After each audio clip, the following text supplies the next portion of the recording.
Hi guys, welcome to Thoughtful Thursday. I'm life coach JJ Joshua at jj4insight.com. That's JJ4FOR insight.com. Today I'm going to talk about the secret for strong starts part 2. So I covered this last week in Thoughtful Thursday, but there were some finer points that I wanted to add along with the 4 major tips you need to get a strong start. Those are in the previous video. And so I want to add some fine points. So if you didn't get to catch last week, just go to my website, jj4insight.com, and just click on video blog, and it'll be right there at top if you get here pretty soon. The furthest one on the top at the left is the secret to strong starts. So that's part 1. Today, I want to go into some finer points about how to start something. So here we are in the first week of February 2021. We still have 11 months ahead of us. A lot of people have already abandoned their New Year's resolutions. They're trying to start something new, have a change of some kind in this year. So how do we get started with something? There's an old phrase that says there's no substitute for a strong beginning.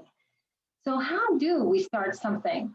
I'm going to review quickly. The 4 things you need for a strong start are absolute clarity to the word, very precise words about what it is you're starting. A new habit, whatever it is, be very clear. The universe rewards clarity and concise. The brain can wrap around fewer words easier.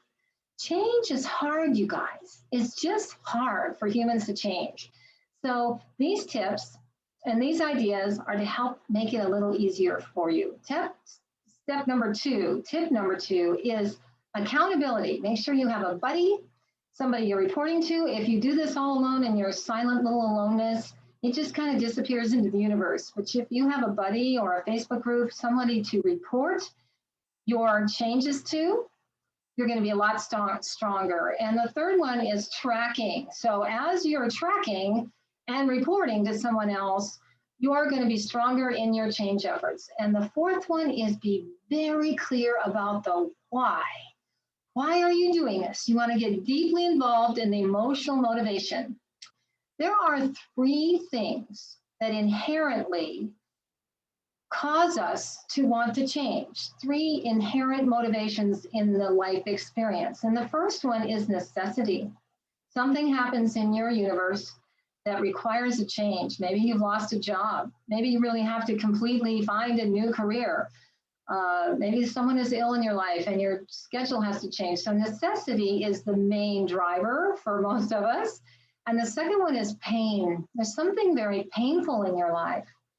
And pain is the main motivator for humans. Let's just admit it right out. We don't change. We won't go through the trouble of change unless there's enough pain to get us going. We all need a little cattle prod of pain to get us to change. Now, the third one, however, is passion.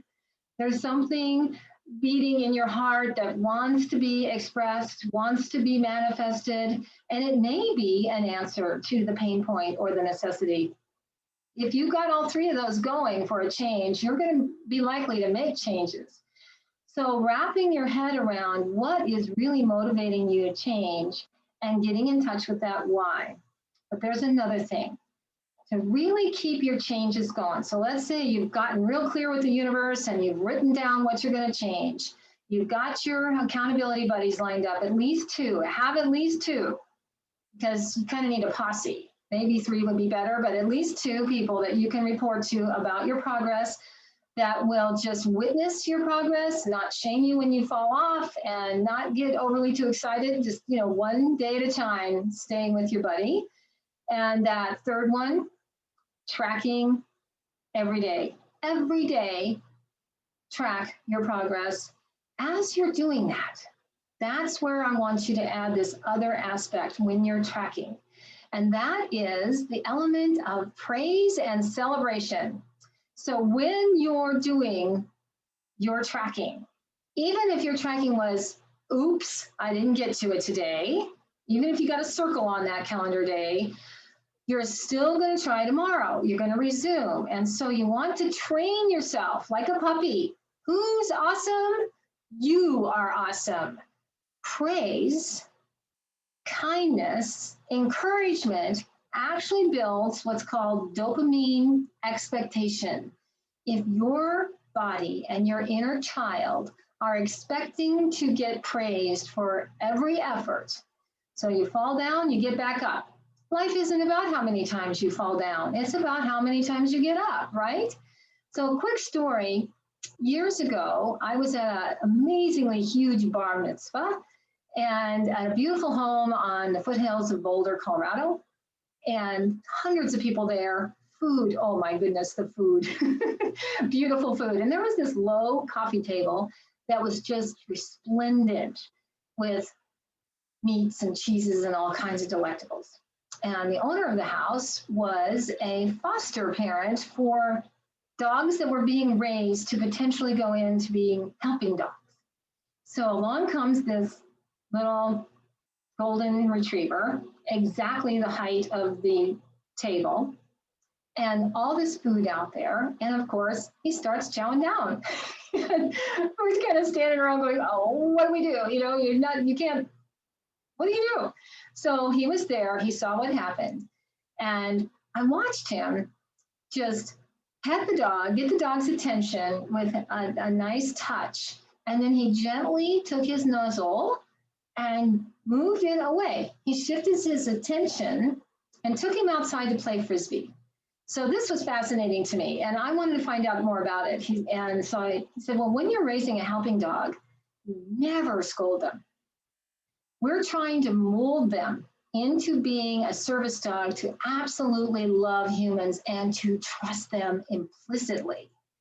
So when we praise ourselves, when we turn our own muzzle away from the tendency to say, oh, I didn't do my thing yesterday, guilting and shaming will not teach you how to be your own helping dog. That will never work. So, okay, oops, I recognize that I fell back on my commitment to myself yesterday. Just an oops, please. Zero guilt on this one, just an oops. And then you go back to those 4 steps again and you recommit. Clarity, a buddy, tracking, and you get in touch with the why.